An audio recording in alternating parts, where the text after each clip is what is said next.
नमस्कार दोस्तों, आप लोग देख रहे वाली भोजपुरी हिट न्यूज चैनल। तो बहुत बहुत स्वागत बा।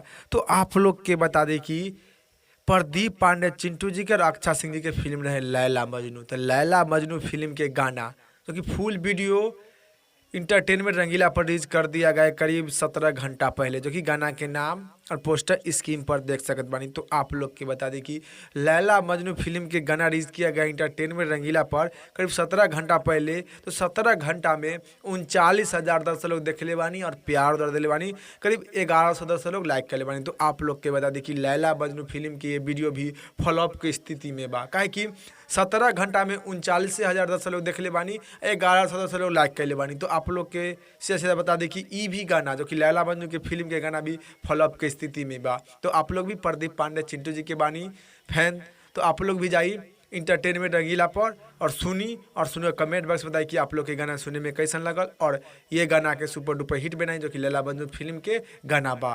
तो आप लोग के बता दी साफ साफ कि लैला मजनू फिल्म के ये गाना भी रिलीज किया गया है 17 घंटा पहले, जो कि फ्लॉप की स्थिति में बा। तो आप लोग के इस जानकारी के बारे में क्या राय बा, का विचार बा, आप लोग नीचे कमेंट बॉक्स में बताएं।